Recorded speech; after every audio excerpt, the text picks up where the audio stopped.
Happiness depends on you, on your state of consciousness or unconsciousness, whether you are asleep or awake. There is one famous maxim of Murphy. He says there are two types of people, one who always divide humanity in two types, and the other who don't divide humanity at all. I belong to the first type. Humanity can be divided in two types, the sleeping ones and the awakened ones, and of course a small part in between. Happiness will depend on where you are in your consciousness. If you are asleep, then pleasure is happiness. Pleasure means sensation, trying to achieve something through the body which is not possible to achieve through the body. Forcing the body to achieve something it is not capable of. People are trying in every possible way to achieve happiness through the body. The body can give you only momentary pleasures, and each pleasure is balanced by pain in the same amount, in the same degree. Each pleasure is followed by its opposite because body exists in the world of duality. Just as the day is followed by the night, and death is followed by life, and life is followed by death. It is a vicious cycle. Your pleasure will be followed by pain. Your pain will be followed by pleasure. But you will never be at ease. When you will be in a state of pleasure, you will be afraid that you are going to lose it, and that fear will poison it. And when you will be lost in pain, of course, you will be in suffering, and you will try every possible effort to get out of it, just to fall again back into it. Buddha calls this the wheel of birth and death. We go on moving in this wheel, clinging to the wheel, and the wheel moves on.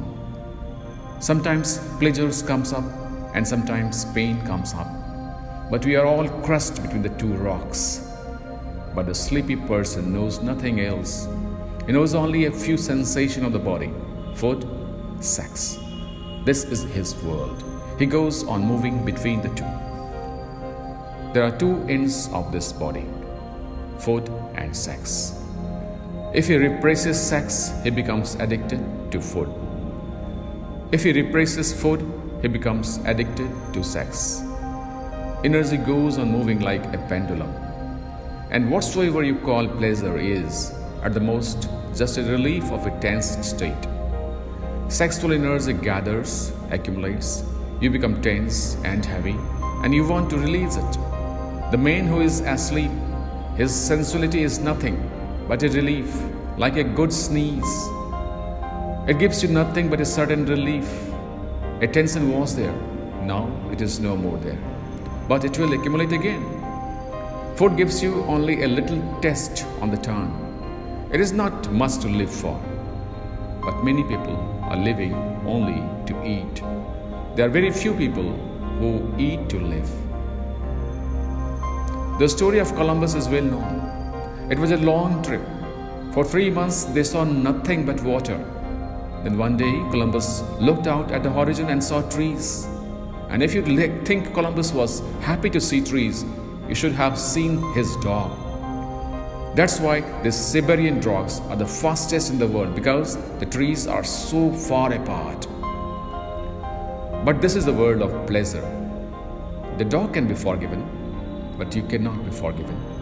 It depends on people what can be called happiness. The sleeping, pleasurable sensations are happiness. He lives from one pleasure to another pleasure. He is just rushing from one sensation to another sensation. He lives for small thrills. His life is very superficial. It has no depth. It has no quality. He lives in the world of quantity. And the people who are in between, who are neither asleep nor awake, you're just in a limbo, a little bit asleep, a little bit awake. You sometimes have that experience in the early morning, still sleepy, but you cannot say that you are asleep because you can hear the noise in the house. Your wife preparing tea, the noise of a farmer or the milkman, at the door or children getting ready to go to school. You can hear these things, you are not awake. Vaguely, dimly, these noises reaches to you as if there is a great distance between you and all that is happening around you. It feels as if it is still a part of a dream. It is not a part of a dream, but you are in a state of in-between. The same happens when you start meditating. The non-meditator sleeps, dreams. The meditator starts moving away from his sleep towards awakening. He is in a transitory state. Then happiness has a total different meaning. It becomes more of a quality, less of a quantity. It is more psychological, less physiological. He enjoys music more. He enjoys poetry more. He enjoys creating something. He enjoys nature, its beauty. He enjoys silence. He enjoys what he had never enjoyed before. And this is far from lasting. This is far more lasting. Even if the music stops, something goes on lingering in him. The difference between pleasure and this happiness is, it is not a relief, it is an enrichment. You become more full. You become a little overflowing. Listening to good music, something is triggered in your being. A harmony arises in you. You become musical. Or dancing, suddenly you forget your body. Your body becomes weightless.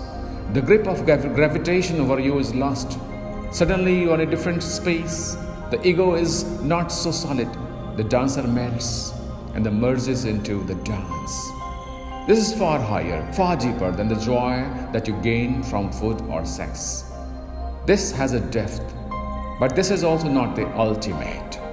The ultimate happens only when you are fully awake, when you are a Buddha, when all sleep is gone and all dreaming is gone, when your whole body is full of light, when there is no darkness within you. All darkness has disappeared, and with that darkness, the ego is gone. All tensions have disappeared, all anguish, all anxiety.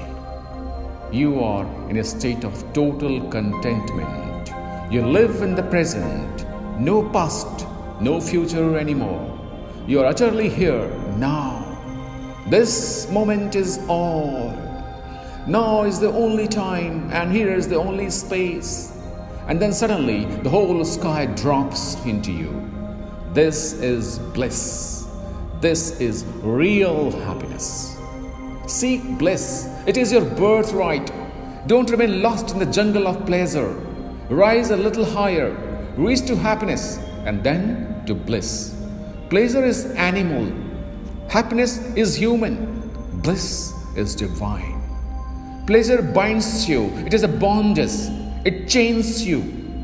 Happiness gives you a little more rope, a little bit of freedom, but only a little bit. Bliss is absolute freedom. You start moving upwards. It gives you wings. You are no more part of the gross earth. You become part of the sky. You become light. You become joy. Pleasure is dependent on others. Happiness is not so dependent on others, but still it is separate from you. Bliss is not dependent. It is not separate either. It is your very being. It is your very nature. To attain it is to attain to God, to Nirvana.